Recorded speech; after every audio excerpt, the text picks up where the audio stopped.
Web designing నేర్చుకుందాం అనుకునే చాలామంది హెచ్టీఎంఎల్, సిఎస్ఎస్, జావాస్క్రిప్ట్ ట్యుటోరియల్స్ చూడటంలోనే స్టక్ అయిపోతారు. ఇది ఒక లూప్. అంటే ఆ లూప్‌ని మనం ట్యుటోరియల్ హెల్ అంటాం. ఎందుకని అంటే ఈ టెక్నాలజీస్‌లో చాలా ఉంటాయి. అవి నేర్చుకునే క్రమంలో చాలామంది మధ్యలోనే ఆగిపోతుంటారు.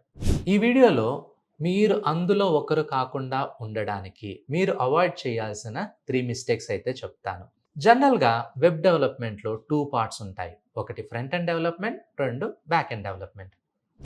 ఫ్రంట్ ఎండ్ డెవలప్‌మెంట్ అనేది ఏంటి అంటే జనరల్‌గా మనకి ఒక ఏటీఎం మెషిన్ తీసుకోండి. లేకపోతే మీరు రెగ్యులర్‌గా యూజ్ చేసే ఏదన్నా వెబ్‌సైటే చూసుకోండి. మన స్క్రీన్ మీద కనిపించే దాన్ని మనం ఫ్రంట్ ఎండ్ డెవలప్‌మెంట్ అంటాం. యాక్చువల్లీ ఫ్రంట్ ఎండ్ డెవలప్‌మెంట్ ఏముంటుంది అంటే it's just like building blocks. అంటే ఇప్పుడు మనం ఒక ఇల్లు కన్‌స్ట్రక్ట్ చేస్తున్నాం అనుకోండి. ఆ ఇంట్లో ఎన్ని గదులు ఉండాలి? ఎలా ఉండాలి? ఏ సైజ్‌లో ఉండాలి? ఇటువంటిదంతా డిసైడ్ చేసేది హెచ్‌టీఎంఎల్. దీని తర్వాత సీఎస్ఎస్ అని ఉంటుంది. సీఎస్ఎస్ అనేది ఏంటంటే మనం హౌస్ కన్‌స్ట్రక్ట్ చేసిన తర్వాత ఒక ఇంటీరియర్ డిజైనర్ అనేవాళ్ళు ఇల్లు ఎలా ఉండాలి? ఏ కలర్స్ ఉంటే బావుంటది? ఎటువంటి మెటీరియల్స్ ఉంటే బావుంటదని డిసైడ్ చేస్తారు గదా! అలాగా సీఎస్ఎస్ మన వెబ్‌సైట్‌కి అందాన్నయితే తీసుకొస్తుంది. దీని తర్వాత మరి మన హౌస్‌లో ఎలక్ట్రిసిటీ, లైట్ అండ్ వాటర్ ఇలాంటిది రావాలి అంటే మనం ఎలక్ట్రీషియన్ ద్వారా ఇంటిని సెటప్ అయితే చేసుకుంటాం. ఆ విధంగా మన వెబ్‌సైట్‌కి డైనమిక్ అంటే ఇంటరాక్టివిటీ అనేది తీసుకొచ్చే పని జావాస్క్రిప్ట్ అయితే చేస్తుంది. మరి దీని తర్వాత బ్యాక్ ఎండ్ డెవలప్‌మెంట్. ఇప్పుడు మీకు ఫ్రంట్ ఎండ్, బ్యాక్ ఎండ్ 2 అర్థమయ్యేలా చెప్పాలంటే లెట్స్ ఇమాజిన్ ఒక హోటల్ అనేది ఉంది. హోటల్‌లో మన డైనింగ్ ఏరియా, మనం తినే ప్లేస్ ఇలాంటిదంతా కూడా ఫ్రంట్ ఎండ్ డెవలప్‌మెంట్. మరి మనం తినే ఫుడ్ ఎక్కడి నుంచి వస్తుంది? కిచెన్ నుంచి వస్తుంది. మనకి కిచెన్ కనిపిస్తుందా? కాదు. బట్ మనం వచ్చే ఫుడ్ అంతా కూడా కిచెన్ నుంచి వస్తుంది. అలాగే వెబ్‌సైట్‌లో మనకి స్క్రీన్ మీద కనిపించే డేటా అంతా కూడా బ్యాక్ ఎండ్ నుంచి వస్తుంది. ఈ 2 కలిపితే మనం ఫుల్ స్టాక్ డెవలప్‌మెంట్ అంటాం. సో, మరి మనం ఫ్రంట్ ఎండ్ డెవలప్‌మెంట్ గురించి స్టార్ట్ చేద్దాం. యాక్చువల్‌గా ఫ్రంట్ ఎండ్ డెవలప్‌మెంట్‌లో మనకి 3 మేజర్ లాంగ్వేజెస్ అయితే ఉంటాయి. ఒకటి హెచ్‌టీఎంఎల్, 2 సీఎస్ఎస్, 3 జావాస్క్రిప్ట్. మరి ఇవి ఎలా నేర్చుకోవాలి? ఎంతవరకు నేర్చుకోవాలి? అనేది చూద్దాం. సో, ఫస్ట్ మీరు అవాయిడ్ చేయాల్సిన మిస్టేక్ ఏంటి అంటే చాలామంది ఏం చేస్తారు, ఈ హెచ్‌టీఎంఎల్, సీఎస్ఎస్, జావాస్క్రిప్ట్ బేసిక్స్ నేర్చుకోవటంలోనే నెలలు, అంతెందుకు సంవత్సరాలు కూడా వేస్ట్ చేస్తూ ఉంటారు. సో, మీరు అటువంటి మిస్టేక్‌ని అవాయిడ్ చేయడానికి నేను కొన్ని ఇంపార్టెంట్ పాయింట్స్ అయితే చెప్తాను. మనకి ఈ సబ్జెక్ట్ అనేది మహాసముద్రం లాంటిది. అంతా మనం నేర్చుకోవాల్సిన అవసరం లేదు. ఇందులో మనం నేర్చుకోవాల్సింది 20% ఇంపార్టెంట్ కాన్సెప్ట్ మాత్రమే. అదేంటి ఈయన 20% చాలంటున్నాడు? యెస్. 20% ఎనఫ్. మిగతా 80% అంతా కూడా మనం నేర్చుకున్న ఈ బేసిక్స్ ఏవైతే ఉన్నాయో వాటిని యూజ్ చేసి యూజ్ కేసెస్ అయితే మనం చేయాలి.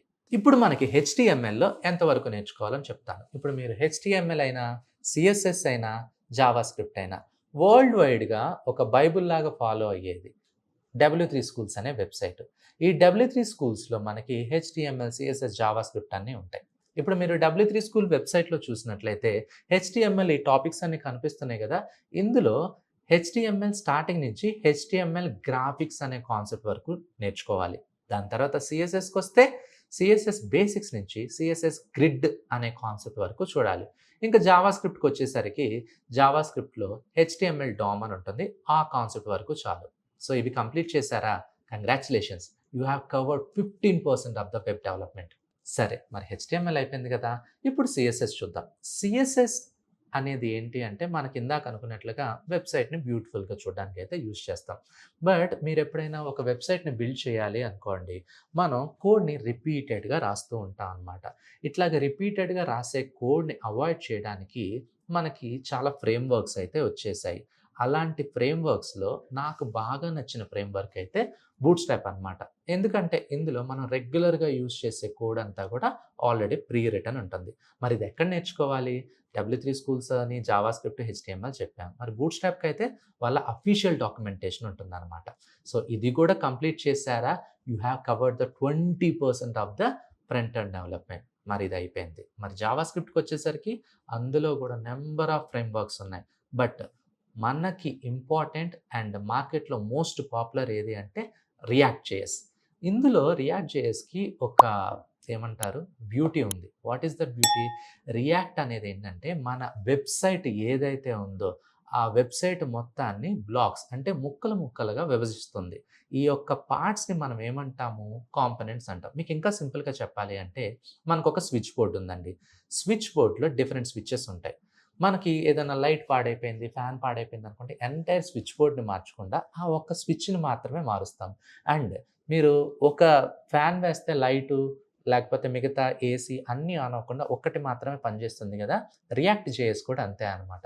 వెబ్‌సైట్ మొత్తం అప్‌డేట్ అవ్వకుండా ఆ ఒక్క కాంపోనెంట్ మాత్రమే అవుతుంది. దీని అవ్వడానికి మెయిన్ రీజన్ ఏంటి అంటే రియాక్ట్ జేఎస్‌లో మనకి విర్చువల్ డోమ్ అనే కాన్సెప్ట్ ఉంటుంది. అదే మనకి అప్‌డేట్‌ని ఎంటైర్ పేజ్‌ని రీలోడ్ చేయకుండా పర్టిక్యులర్ కాంపోనెంట్ మాత్రమే అప్‌డేట్ అయ్యేలా చూస్తుంది. అండ్ సరే ఇదంతా బానే ఉంది. మరి యాంగులర్ ఉంది, వ్యూఈ ఉంది. రియాక్ట్‌ని ఎందుకు చూజ్ చేసుకోవాలి? ఎందుకంటే ఇది నేర్చుకోవడం చాలా ఈజీ అండి. అండ్ ఇది యూజ్ చేయాలన్నా, నేర్చుకోవాలన్నా మనకు రూపాయి ఖర్చు పెట్టాల్సిన పని లేదు. ఎందుకంటే ఇట్స్ కంప్లీట్‌లీ ఫ్రీ. అండ్ ఇది ఇంట్రొడ్యూస్ చేసింది ఎవరనుకున్నారు? మన మార్క్ మామ.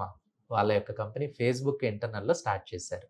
అండ్ ఈ రియాక్ట్ గాని మీరు నేర్చుకున్నట్లయితే కంగ్రాచ్యులేషన్.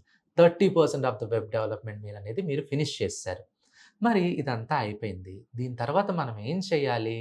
మీరు ప్రాజెక్ట్స్ అనేది బిల్డ్ చేయటం స్టార్ట్ చేయాలి.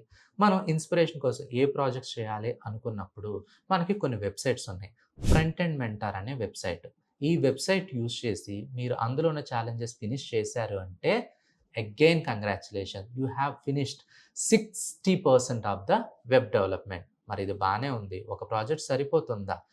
ఇంకా ఏదన్నా చేయాలి, మంచిది చేయాలి అనుకున్నప్పుడు పొద్దున్న లెగిస్తే అందరి జీవితాలు గడిపేది ఇన్‌స్టాగ్రామ్ అనమాట.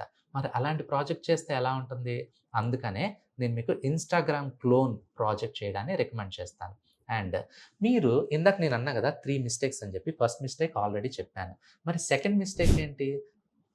అందరూ ఫుల్ స్టాక్ డెవలప్ అయిపోదాం అని వెంటనే స్టార్ట్ చేస్తారు. But don't do that mistake. ఎందుకంటే ఫుల్ స్టాక్ అంటే ఫ్రంట్ ఎండ్, బ్యాక్ ఎండ్ కలిపితే ఫుల్ స్టాక్ అంటాం. మనం ఇక్కడ ఏం చేస్తున్నాము? ఓన్లీ బ్యాక్ ఎండ్ మాత్రమే స్టార్ట్ చేయాలి. సరే మరి బ్యాక్ ఎండ్ ఎలా చేస్తాము అంటే ఆల్రెడీ మనం జావా స్క్రిప్ట్ నేర్చుకున్నాం కదా! జావా స్క్రిప్ట్‌ని యూజ్ చేసే బ్యాక్ ఎండ్ నేర్చుకోవచ్చు. అది ఎలాగా? జావా స్క్రిప్ట్‌కి సంబంధించిన బ్యాక్ ఎండ్‌కి మనం నోడ్ జేఎస్ అనేది ఉంది. ఆ నోడ్ జేఎస్ ద్వారా మన బ్యాక్ ఎండ్ సంబంధించిన సర్వీసెస్ అండ్ ఏపీఐ ఫెచింగ్‌లు, సర్వర్ డెవలప్‌మెంట్ ఇలాంటివైతే చేస్తాం. మరి నోడ్ జేఎస్‌ని ఈజీగా చేయడానికి అంటే రిపీటెడ్‌గా చేసే వర్కుల్ని ఈజీ చేయడానికి మనకి ఎక్స్‌ప్రెస్ జేఎస్ అనేది కూడా ఒకటుంది. ఈ నోడ్ జేఎస్, ఎక్స్‌ప్రెస్ జేఎస్ కలిపి బ్యాక్ ఎండ్‌లో వాడతాం. అండ్ దీని తర్వాత మరి సర్వర్ అయిపోయింది, క్లయింట్ అయిపోయింది. మరి డేటాబేస్ కోసం ఏం చేయాలి?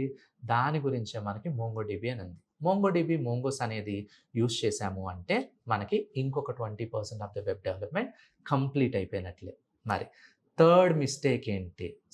జాగ్రత్తగా అబ్జర్వ్ చేయండి. కంపెనీస్‌కి అప్లై చేసినప్పుడు మనం సెలెక్ట్ అవ్వలేదు అని చెప్పి డిసప్పాయింట్ అవ్వద్దు. ఎందుకంటే మనం క్రియేట్ చేసిన క్లోన్ ప్రాజెక్ట్స్ అనేది ఎప్పుడు జాబ్ తెచ్చుకోవడానికి సరిపోదనమాట. దీని గురించి మనం ఏం చేయాలి? ఆ క్లోన్ ప్రాజెక్ట్‌తో స్టార్ట్ చేయండి. తర్వాత ఓపెన్ సోర్స్ ప్రాజెక్ట్స్ చాలా ఉంటాయి. దాంట్లో కాంట్రిబ్యూట్ చేయండి. అండ్ ఫ్రీలాన్సింగ్ ట్రై చేయండి. ఏదైనా existing project or existing website ఉంటే అందులో మీకేం నచ్చలేదు, ఏది ఉంటే బావుంటదనిపిస్తుంది, అలాంటి కాన్సెప్ట్స్ తీసుకొని బిల్డ్ చేయండి. And keep on applying the jobs and build more and more projects and trust the process, trust your self. So, ఈ స్టెప్స్ అన్నీ ఫాలో అయితే congratulations. You became the complete full stock web developer.